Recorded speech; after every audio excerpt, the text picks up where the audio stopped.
Global company, yes. But I also represent this company as their representative here in Nigeria. Okay. So PROPY is a real estate company that has been operating in the property development space for about 12 years. Last year, August, they decided to look into the innovative technology called blockchain and to see how they can integrate the innovative solutions it brings for the real estate industry. So basically, what PROPY does is that PROPY is using the blockchain technology to digitize the entire global real estate industry, whereby we can have a transaction happening online in a very secured and very efficient manner. What is the blockchain? Okay, the blockchain is an open source distributed ledger system of keeping data record of transactions and transfer of value. So whatever that has to do with financial transaction or value transaction, the blockchain can handle that in a very, very secured and efficient manner. It's a decentralized technology away from the current centralized system that the world has right now. So what the blockchain is trying to do is that it's bringing in a stronger architecture of security that is not tied to the entity of trust of intermediaries, so that we can have computer softwares. The blockchain is actually a technology out of computer science and mathematics.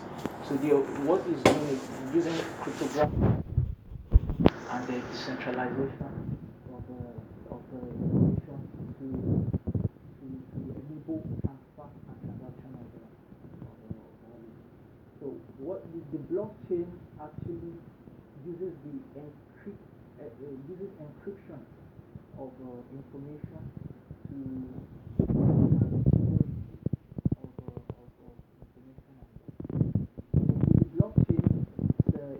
very secured system, is a transparent system as well, whereby everybody that participates within that network can actually see the transaction that happens on the blockchain ledger is open to everybody to see, but at the same time it's encrypted so that if you're not a party to a specific, yes, you will not be able to access that.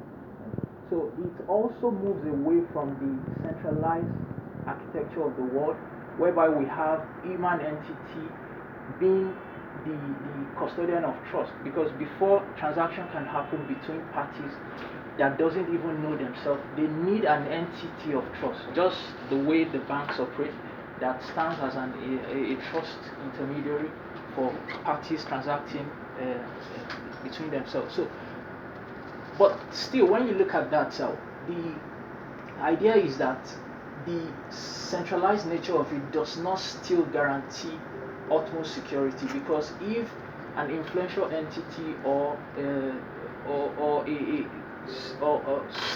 some entity that wants to compromise the system, they can easily do this with the current centralized system.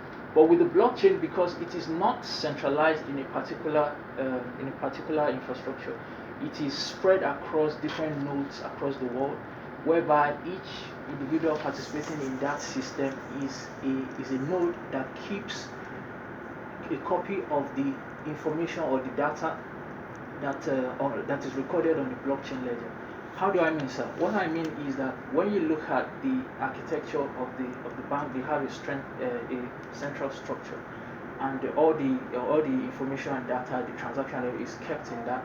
If peradventure an hacker want to compromise that, an hacker that has much resources to do that can actually easily do that. But with the blockchain, it distributes those information to other nodes to keep copies of that, so that even if an hacker that has immense power or immense resources to do that is able to compromise hundreds of thousands of nodes, it's still difficult for such entity to compromise millions of nodes across the world. So, and that involves a lot of resources as well, which for now it has been touted that nobody can compromise the blockchain for now, because it also comes with features like immutability, whereby whatever is recorded on the blockchain can never be, according to the scientists now, can never be hacked and can never be tampered with. So it's tamper free. How is the technology? Okay, the technology actually started in 2009. So it's about